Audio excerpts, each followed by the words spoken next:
बाद में कभी देखना होगा तो देखो। सो इलास्टिसिटी का मैंने ये सब कंप्लीट कर दिया था। एक दो क्वेश्चन कर लेते हैं, ठीक है, तो थोड़ा सा आइडिया मिल जाएगा क्वेश्चन कैसे यूज करते हैं। तो पहले सिंपल सा क्वेश्चन देखते हैं।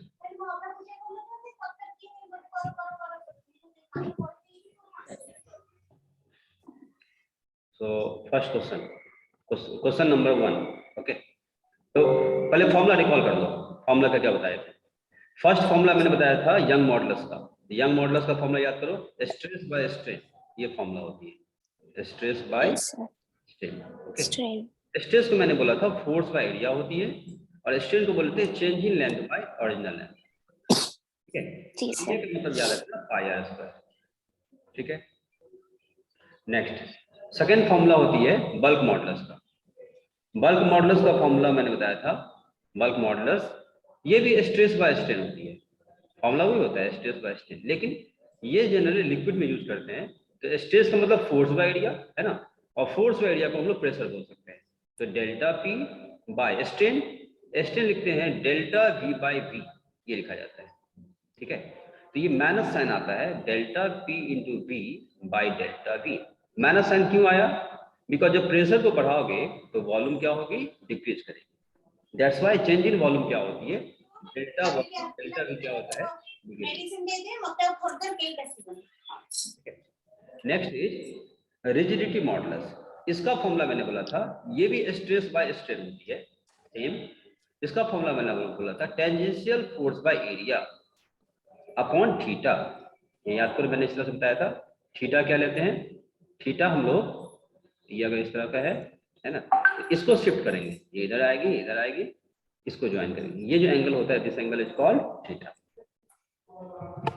ओके, अब क्वेश्चन देखते हैं, 2-3 क्वेश्चन इसमें किस तरह से पूछे जाते हैं, ठीक है। तो क्वेश्चन नंबर 1 देख लो, सिंपल सा क्वेश्चन करते हैं। तो पहला क्वेश्चन देखो, ये स्टील वायर दिया हुआ है, this is the steel wire, okay.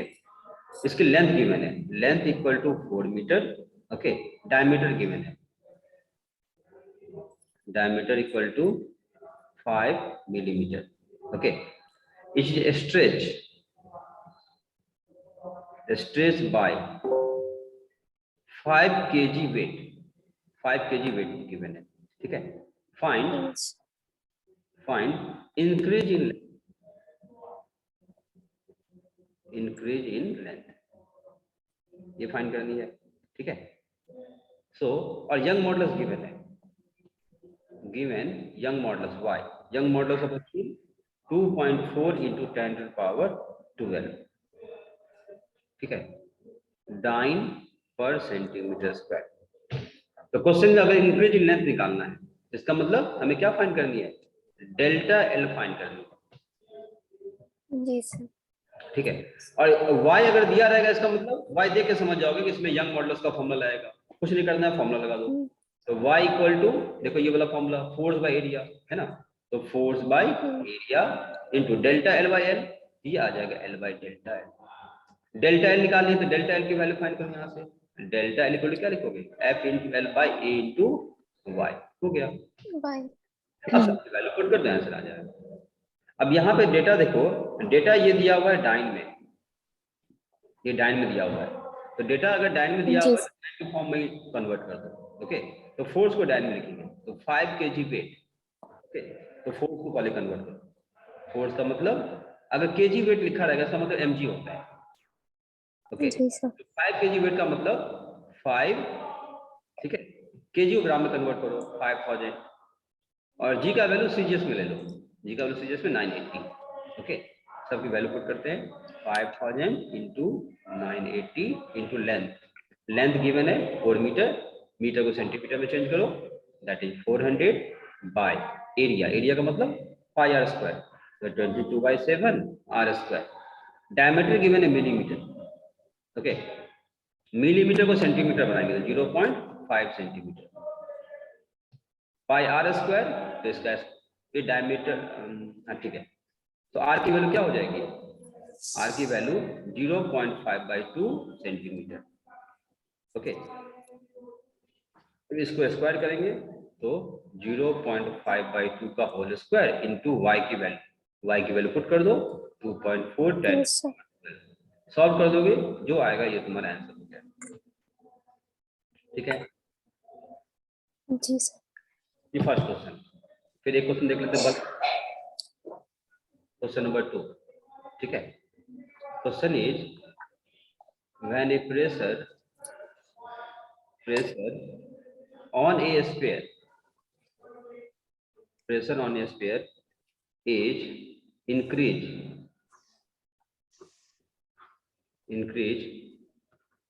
by 80 atmosphere 80 atm का मतलब होता है atmosphere. Okay then its volume decreased by 0.01%। अगर pressure increase by 80 atm then volume decrease by 0.01%। okay then find bulk modulus। b का मतलब bulk modulus फाइंड करना। Okay ये formula लगा दो क्वेश्चन से ही समझ में आ जाएगा। ठीक है सो बल्क मॉडुलस का फॉर्मूला क्या बताए थे याद करो minus delta P into V by delta we.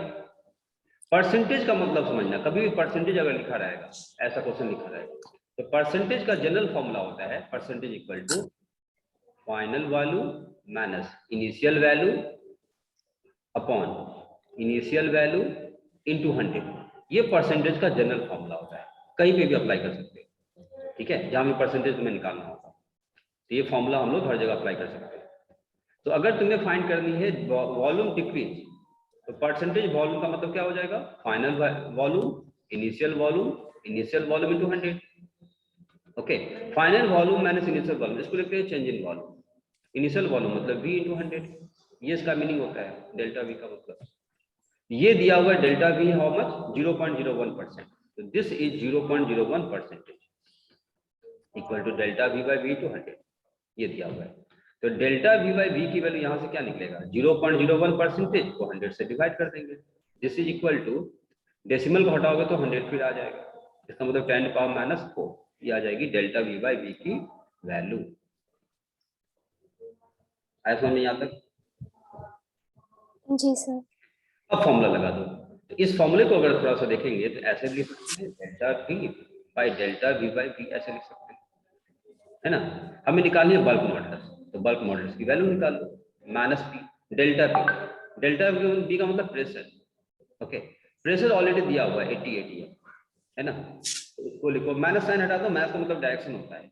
Okay so pressure को लिखेंगे 80 atm याद रखना 1 atm इक्वल टू होती है 1.01 इंटू 10⁻⁵ पास्कल। ठीक है पास्कल में एटीएम को पास्कल में ऐसे चेंज कर देंगे क्योंकि प्रेशर का ऐसा यूनिट क्या है पास्कल। अब इसको मल्टीप्लाई कर देंगे 1.01 into 10⁵ whole upon delta v by v ये ऑलरेडी वैल्यू निकाल चुके हैं 10⁻⁻⁴ है ना। तो 1.01 को अप्रोक्सीमेट जो लिखा जाता है 1 इंटू 10⁵ भी लिखा जाता है सॉल्व करने के लिए। ठीक है कोई दिक्कत नहीं है इसको आप 1 लिख सकते हो डायरेक्ट इसको सिंपली 1 इंटू 10⁵ कर सकते हैं। अब इसको सॉल्व कर दो तो 80 इंटू 10⁵ 10⁻⁻⁴ को ऊपर ले जाएंगे प्लस हो जाएगा 10⁻9 so 8 into 10⁻10 newton per metre square this is the answer. Okay समझ में यस सर। एक क्वेश्चन देख लेते हैं हम लोग रिजिडिटी मॉडुलस का। ठीक है रिजिडिटी मॉडुलस का question number 3।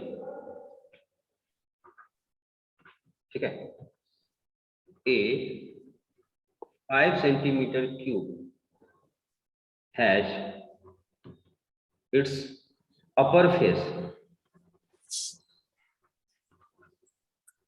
face displaced by 0.2 centimeter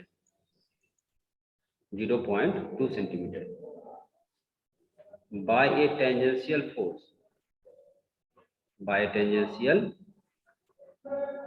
force of 8 Newton, ठीक है।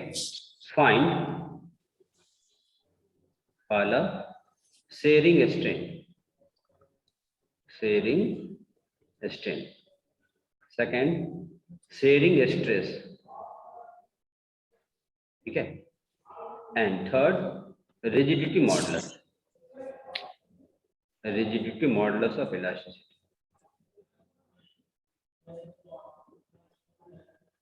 ओके, ये तीनों निकालनी है। सो क्वेश्चन से ही समझ में आ जाएगा कि इसमें हमें रिजिडिटी मॉडुलस वाला कंसेप्ट अप्लाई करनी है। तो पहले क्यूब बना लो, क्यूब लिखा हुआ है, ओके। तो सपोज दिस इज क्यूब।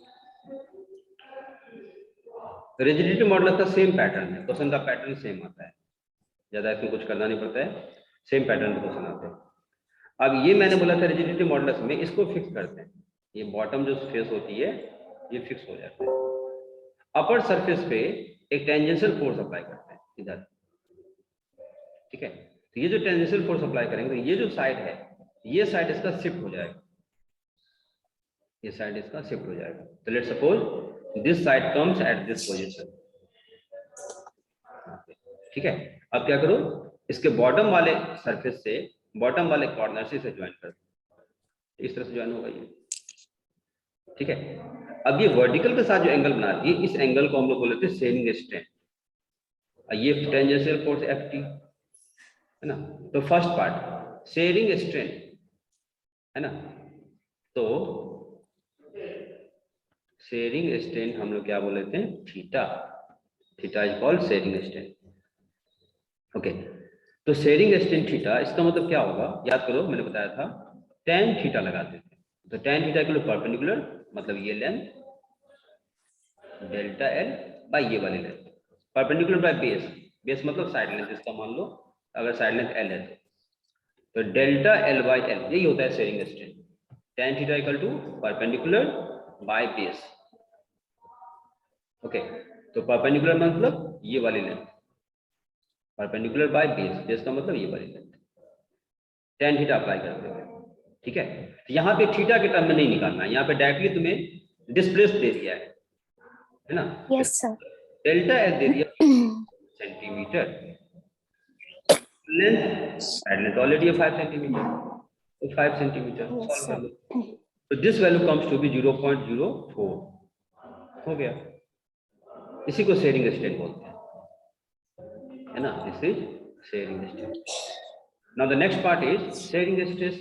तो स्ट्रेस के लिए मैंने बताया था, याद करो, टेंजेंशियल फोर्स लेते हैं, टेंजेंशियल फोर्स, और जिस फेस पे लगाएंगे उसका एरिया, इसका एरिया, ये वाला एरिया चूज करते हैं। तो tangential force by area, force already दिया हुआ है 8 न्यूटन, 8 न्यूटन। एरिया क्या होगा, Yes, sir. What is this area, ये वाली जिस फेस पे लगाएंगे उसका एरिया लेना है। अब ये तो स्क्वायर बन जाएगा, स्क्वायर का एरिया साइड लेंथ का स्क्वायर, तो 5 सेंटीमीटर का स्क्वायर, इट मींस 25 × 10⁻⁴ सेंटीमीटर को मीटर में चेंज किया, ओके। तो 10⁻⁴, 10⁻⁴ न्यूमरेटर में आएगी, 8 × 100 × 100 लिखो 10⁻⁴ बाय 25, 25 4 जा 100, 8 4 जा 32, तो 3200 न्यूटन बाय मीटर स्क्वायर हो गया, ठीक है। नाउ रिजिडिटी मॉडुलस, ईटा का फॉर्मूला मैंने बोला,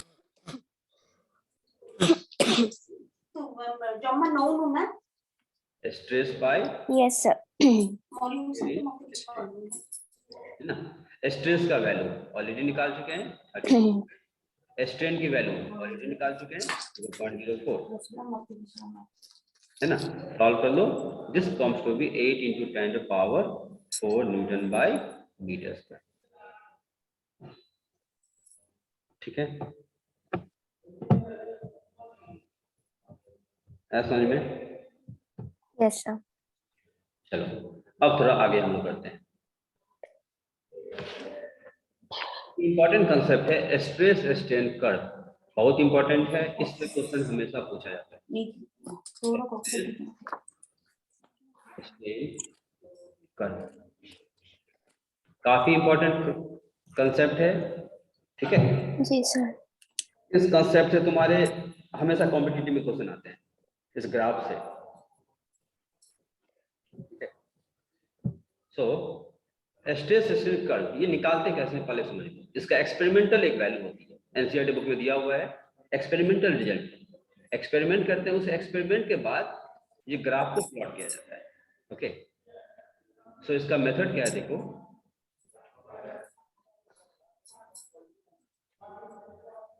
इलास्टिसिटी का क्वेश्चन है ये, है ना। तो क्या करते हैं, बेसिकली एक वायर देते हैं, जिस वायर का लेंथ हमें, जिस वायर में एलोंगेशन करना है, तो ये वायर दे लो, ठीक है। इस वायर का लेंथ हम लोग मेजर करेंगे। कैसे मेजर करेंगे? With the help of vernier scale and main scale. Okay, तो ये मेन स्केल है और एक वर्नियर स्केल, एक वर्नियर स्केल। वर्नियर स्केल का मतलब होता है, वर्नियर स्केल जो है ये मिलीमीटर में मेजर करता है, और जो मेन स्केल है ये सेंटीमीटर में मेजर करता है। This is main scale. Okay, and vernier scale, Yes, sir. इसका रीडिंग होता है, जैसे ये 0 ले लो, 1 2 3 4 5, ये फिर 1 2 3 4 5, ये 2, 1 2 3 4 5, ये 3। इस तरह से ये Yes, sir. इस तरह से ये रीडिंग बनेगा। तो वर्नियर स्केल इस तरह की रीडिंग आएगी। इसका रीडिंग हम लोग ऐसे लिखते हैं, 1 2 3 4 1 ये 0 1 2 3 4 5।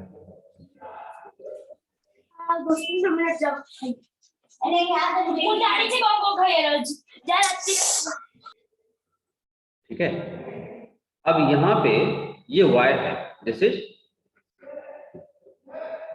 वायर। अब वायर पे क्या करेंगे, यहाँ पे लोड अटैच करते हैं, इस पे लोड अटैच करते हैं। तो लोड का मतलब तुम एक मास ले लो, Yes, sir. यहाँ पे एक 1 kg का मास रखते हैं, ठीक है। फिर यहाँ पे दूसरा मास अटैच करेंगे, कंटिन्यूसली इस पे मास पुट करते हैं।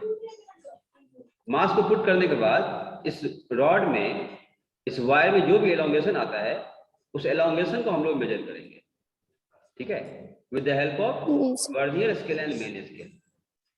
और फिर हम लोग ग्राफ प्लॉट करेंगे, ठीक है। उस ग्राफ के बेसिस पे हम लोग डिसाइड करेंगे कि बॉडी में क्या क्या चेंजेस होती है, ठीक है। तो ये बेसिकली वेरी करता है।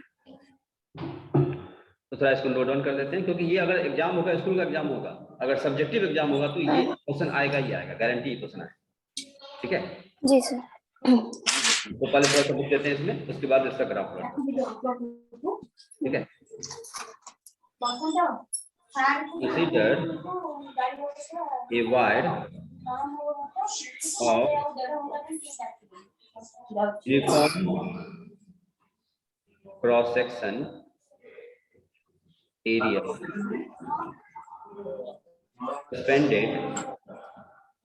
suspended vertically, okay, and a vernier scale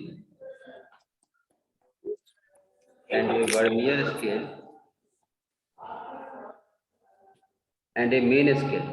The vernier scale which slides on main scale, okay, are used to measure elongation. ये वायर में क्या elongation होगा, हम लोग ये दोनों स्केल के हेल्प से क्या करते हैं, मेजर करते हैं। तो मास को जब अटैच करेंगे तो वायर में elongation होगी। तो कितना elongation होगा, 1 kg में कितना elongation है ना। ये 2 kg पे कितना elongation है, फिर 3 kg पे कितना elongation है, 4 kg का कितना elongation है। इच ब्लॉक का मास हम लोग कंसीडर करते हैं, लेट सपोज इच ब्लॉक कितना है, 1 kg, ठीक है। तो पहले फर्स्ट ब्लॉक पुट करेंगे, कितना elongation होगा मेजर करेंगे। फिर एक ब्लॉक और पुट कर दो, 2 kg, अब कितना elongation हुआ मेजर करेंगे। फिर 3 kg, अब कितना elongation हुआ मेजर करेंगे। इसके बाद एक ग्राफ प्लॉट किया जाता है, ठीक है। और उस ग्राफ का जो ऑब्जर्वेशन है वही काफी इंपॉर्टेंट है।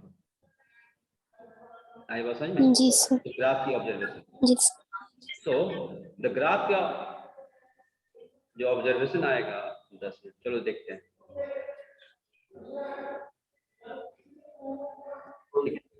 So stress versus strain का curve. This is the stress and this one strain.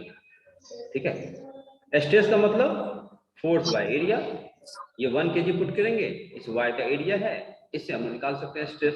Strain, इसका ओरिजिनल लेंथ दिया हुआ है, कितना एलोंगेशन होगा, वायर की एलोंगेशन कितनी होगी, है ना, ये एलोंगेशन हम लोग मेजर जी करेंगे, फिर ग्राफ प्लॉट करेंगे। तो ग्राफ बेसिकली इस तरह का ग्राफ होता है, इसका ग्राफ इस तरह Yes, sir. ठीक है, ये ग्राफ फिर ऐसे ऐसा ग्राफ बनता है, ठीक है। ये ग्राफ अगर जो ग्राफ इस तरह से ग्राफ बनता है, ठीक है। सो ये ग्राफ को अगर देखेंगे तो ये हमेशा लीनियर ग्राफ नहीं है, ठीक है, ये इस तरह का ऑब्जर्वेशन आता है। तो यहाँ पे ये O point, okay, this is suppose A point, इसको नेम देते हैं suppose this one C point, this one D point, this is E point and this is F point. तो किसी वायर में जो एलोंगेशन होती है ये लीनियर एलोंगेशन नहीं होता है। किसी वायर में जब मास को अटैच करेंगे 1 kg, 2 kg, 3 kg, 4 kg, 5 kg, तो कब तक मास को अटैच करेंगे, मास को अटैच करेंगे लेंथ बढ़ेगा, उसका जो एलोंगेशन होता है ये इस तरह का प्रैक्टिकल ऑब्जर्वेशन है, ठीक है। जी सर। लेकिन किसी वायर पे मास को कब तक लगा सकते हो, एक सर्टेन पॉइंट पे क्या होगा, जब उसकी कैपेसिटी ज्यादा हो जाएगी तो वायर ब्रेक कर जाएगा, ठीक है। तो ये जो F पॉइंट है, इस F पॉइंट को हम लोग बोलते हैं breaking point. This F point is called breaking point. Breaking point का मतलब है वायर ब्रेक कर जाएगा, ठीक है। तो अगर जितना उसका कैपेसिटी है, जिस वायर को जितना मास सस्टेन करने की कैपेसिटी है, उससे ज्यादा मास को अगर अटैच करेंगे तो वायर ब्रेक कर जाएगा, ओके। तो this point is called breaking point. अब यही ग्राफ को ऑब्जर्व करना है हमें, इसी ग्राफ से क्वेश्चंस एग्जाम में पूछे जाते हैं, ठीक है। यही ग्राफ इसमें ज्यादा इंपॉर्टेंट है। ए पॉइंट को क्या बोलते हैं, सी पॉइंट को क्या बोलते हैं, डी पॉइंट को क्या बोलते हैं, ई पॉइंट को क्या बोलते हैं, एफ पॉइंट को क्या बोलते हैं, ओ और ए वाले में क्या ऑब्जर्वेशन आती है, ए और सी वाले में क्या ऑब्जर्वेशन आती है, सी और डी वाले में क्या ऑब्जर्वेशन आती है, डी और ई वाले में क्या ऑब्जर्वेशन आती है, ये छोटे छोटे पॉइंट्स एग्जाम में पूछे जाते हैं, ठीक है। तो इसका जो नेक्स्ट है, क्योंकि टाइम ये 40 मिनट का है, तो एक नया लिंक भेजते हैं, उस पर फिर से ज्वाइन हो जाना, ठीक है। तो जी वहाँ पे हम सर। लोग ये ग्राफ को हम लोग एक्सप्लेन करेंगे, ठीक है। तो इसको एंड करते हैं, न्यू लिंक फिर से भेजते हैं, वहां पे फिर ये पूरा ग्राफ कंप्लीट करेंगे, ठीक है। तो इसको एंड करेंगे, फटाफट लिंक भेजते हैं, उसको ज्वाइन करेंगे। स्टॉप शेयरिंग कहाँ चला गया तुम्हारा, चलो ठीक है, भेज रहे हैं लिंक, ठीक है। जी सर।